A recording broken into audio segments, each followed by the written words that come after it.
మంచినీటి చేపల పెంపకంలో బొచ్చె, రాగండి, సిల్వర్ కార్పు, గ్రాస్ కార్పు, బంగారు తీగ వంటి చేపలను శాస్త్రీయ పద్ధతుల్లో పెంచుతున్నారు రైతులు. అయితే ఇందులో పెట్టుబడులు అధికం కావడమే కాకుండా దిగుబడి కూడా ఆలస్యమవుతుంది. అంతేకాదు వీటికి శంఖజలగా, పేను లాంటి రోగాలతో నష్టాలు జరుగుతున్నాయి. ఈ నేపథ్యంలోనే ఎలాంటి రోగాలు ఆశించని రూప్చంద్ చేపల పెంపకాన్ని 10 ఎకరాల్లో పెంచుతూ మంచి లాభాలను పొందుతున్నారు తూర్పుగోదావరి జిల్లాకు చెందిన ఓ రైతు.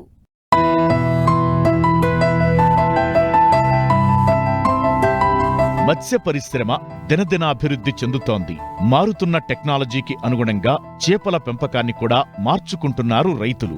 ఆంధ్రప్రదేశ్లో ముఖ్యంగా రొయ్యల సాగు తరువాత మంచినీటి చేపల పెంపకం కొనసాగుతోంది. మంచినీటి చేపల పెంపకానికి ఉభయ గోదావరి జిల్లాలు కేంద్ర బిందువుగా నిలుస్తాయి. అందువల్ల మంచినీటి చేపల పెంపకం ఈ ప్రాంత రైతులకు వరంగా మారింది.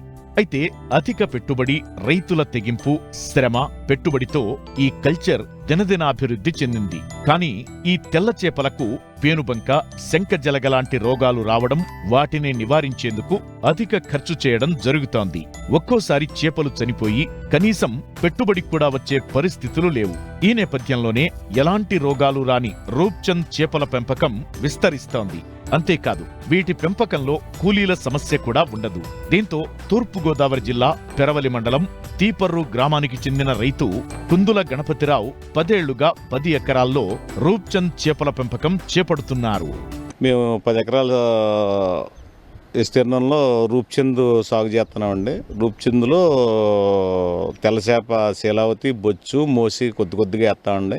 రూప్చంద్ పిల్ల 3 అంగుళాలు, 2 అంగుళాలు, 3 అంగుళాలు పిల్ల వేసామండి. ఈ రూప్చంద్కి వేసిన మేత తెల్లచేప తిని తెల్లచేప పెరుగుద్ది. రూప్చంద్ 85 రూపాయలు దాటి ఉంటే రైతుకి బాగుంటుందండి. 85 రూపాయలు కేజీకి 85 రూపాయల దాకా ఖర్చు అవుతుంది. ఆ 85 పైన ఎంత ఉంటే అంత రైతు మిగిలితే 85 లోపు ఉంటే మాత్రం రైతుకి లాసే వస్తుందండి. ఈ మధ్యన అప్ అండ్ డౌన్స్ కింద ఉంటుంది చేప. ఒక్కొక్క ఎకరానికి 1000 కాడికేమో తెల్లచేప వేస్తామండి. దీనికి వేసిన మేత పిల్లెట్లు దానికి ఎక్కువైనాయి, తెల్లచేపలు తిని అవి పెరుగుతాయండి. ఈ రూప్చంద్ అమ్మేసాక తర్వాత తెల్లచేప తర్వాత తీస్తామండి. 85 పైన ఉంటే మిగులుతుందండి. 85 లోపు ఉంటే మాత్రం కొంత లాస్ కింద ఉంటుందండి కొద్దిగాను. తెల్లచేప ముందే వేస్తామండి, కొద్దిగా ముందే వేస్తామండి. తెల్లచేప ఒక 1/2 కేజీలు కాడ 1/2 కేజీలు ఉన్నాయి, పట్టుకొచ్చి వేసామండి. ఇప్పుడు 5 కేజీలు ఉన్నాయి. ఇప్పుడు రూప్చంద్ ఏమో 3 అంగుళాల పిల్ల, 2 అంగుళాల పిల్ల వేసామండి. ఇది ఒక సంవత్సరం పడుతుంది వస్తానికి. ఈ సంవత్సరం మేపి ఈ సంవత్సరం పోయాక కేజీల పైన 1200 వచ్చాక అమ్ముతూ ఉంటామండి. అప్పుడు రేట్ ఎలాగుంటే అలాగండి. రూప్చంద్ అనేటప్పటికి కరెంట్ కంపల్సరీ ఉండాలండి. ఫ్యాన్లు తిరుగుతూ ఉండాలి. తెల్లచేపకు తిరగకపోయినా పర్లేదు, కానీ రూప్చంద్కి అంటే ఫ్యాన్లు తిరుగుతూ ఉండాలండి కంపల్సరీ. మేము అందరూ పెట్టరు కానండి, చేపల చెరువు అంటే ఏం ఎక్కడ లేకుండా పెంచుతారు. మేము మాత్రం ఫ్యాన్లు అవి వేసి కరెంటు ఉన్న చెరువే వేసామండి. ఫ్యాన్లు వేస్తాం, కొద్దిగా ఎక్కువ సరుకు ఎక్కువ వేస్తామండి. లెక్క ఎక్కువ వేసి ఇప్పుడు 3 లక్షలు వేసామండి ఈరోజు.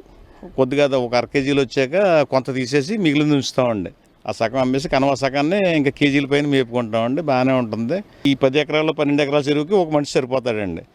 ఒక మనిషి ఫ్యాన్లు వేసుకుని ఒక పూట, రోజుకి ఒక పూట మేత వేస్తామండి. ఒకసారి వేస్తామండి మేత. పిల్ల భీమవరం అవతల నుంచి వస్తుందండి. 2 అంగుళాల పిల్ల. ఇది 2 అంగుళాల పిల్ల ఒక్కొక్కటి ₹30. ఇది ఒక సంవత్సరం మేపాక కేజీ వస్తుందండి. ఒక 1/2 కేజీ దాకా మామూలుగా వస్తుందండి. 1/2 కేజీ దాటాక నెలకు 200 గ్రాములు పెరుగుద్దండి. మనం మేపుతాన్ని బట్టి 200 గ్రాములు పెరుగుద్దండి. ఒక 1/2 కేజీ దాటాక 1/2 కేజీ దాకా మెల్లంగా పెరుగుద్దండి. ఆ రేటు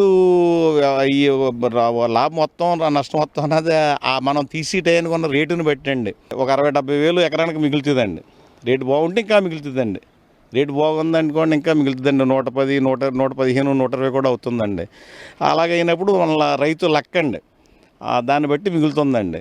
సాధారణంగా ఎకరాకు 2 నుంచి 3 వేల రూప్చంద్ పిల్లలను వేయాల్సి ఉంటుంది. కానీ రైతు గణపతిరావు ఎకరానికి 5 నుంచి 6 వేల పిల్లలను పెంచుతున్నారు.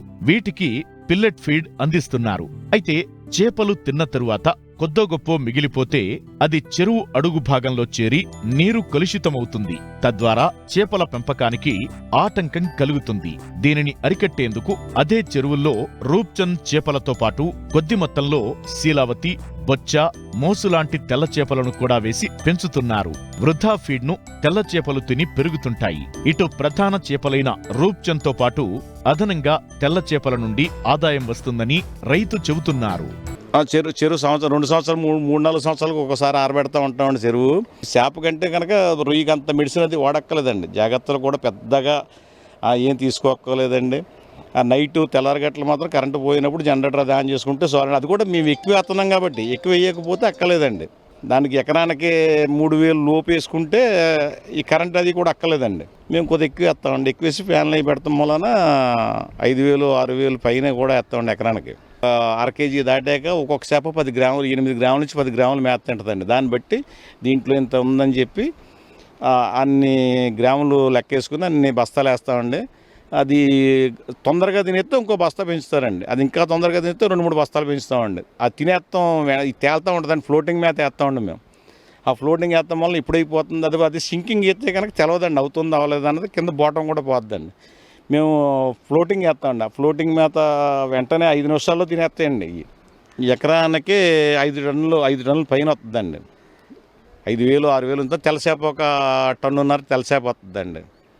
అలా ఈ కరెంట్ ఉండటం వల్ల, కరెంట్ లేకపోతే మనం తీసి మేపలేమండి. కరెంట్ ఉందండి, మా చెరువులు కరెంట్ ఉందండి. ఫ్యాన్లు అవి పెట్టి పెంచడం వలన ఇంకా బాగానే ఉందండి, పర్లేదండి. అంటే కరెంట్ ఉన్న చెరువుకి 5-6 వేలు పైన వేసుకోవచ్చండి. కరెంట్ ఉంటే, ఫ్యాన్లు అవి ఉంటే, ఫ్యాన్లు తిరిగేలా ఉంటే 5-6 వేలు పైన వేసుకోవచ్చండి, బాగానే ఉంటుందండి. ఫ్యాన్లు లేనప్పుడు ఇంకా 2,000, 1,500 గంట ఎక్కువ ఎత్తే ఇబ్బంది అండి. అది తెల్లారు గట్ల డిఓది తగ్గిపోద్దండి. ఈ రూప్చంద్కి డిఓ తగ్గితే చాలా ఇబ్బంది అండి. దీనికి చెరువు ఇరుకయ్య కొలిది డిఓ వచ్చిందంటే ప్రమాదం అండి. అవన్నీ చూసుకొని ఒక మనిషి సరిపోతాడు. ఇన్ని ఎకరాలకు ఒక మనిషి సరిపోతాడండి. 10-15 ఎకరాలకు కూడా ఒక మనిషి సరిపోతాడండి. పొద్దున్న 1 గంట పని ఉంటుంది అంతేనండి. ఆ తర్వాత చుట్టూ ఏదో పని చేసుకుంటూ ఉంటాడండి. రూప్చంద్ ఇదివరకు బయటికి వెళ్ళేది కదండి, ఈ మధ్యన పెరుగుతుందండి రూప్చంద్. ఈ తెల్లసేప, శీలావతి, బొచ్చు ఇవన్నీ కూడా తెగుళ్ళు ఎక్కువ వస్తున్నాయండి. రకరకాల తెగుళ్ళు వచ్చి కొద్ది ఇబ్బంది పడుతున్నారండి దాంతో. ఈ రూప్చంద్ అనేటప్పటికి తెగులది ఏమీ లేకుండా బాగా పెరుగుతుందండి. బాగుంటుంది రూప్చంద్ అన్నది, రైతుకు బాగుంటుందండి. రేటు కూడా బాగానే ఉంటుందండి. ఆ ఫంగస్ కూడా బాగుంటుంది కానీ రేటు ఉంటలేదండి.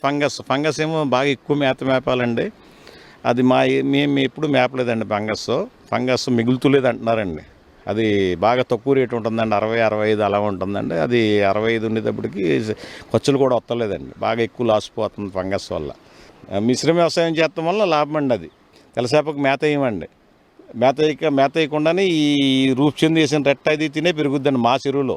దానివల్ల ఆ తెల్లసేప ఎంత అమ్మినా మాకు అది లాభం కిందే ఉంటుందండి. ఎక్సెస్ లాభం అండి.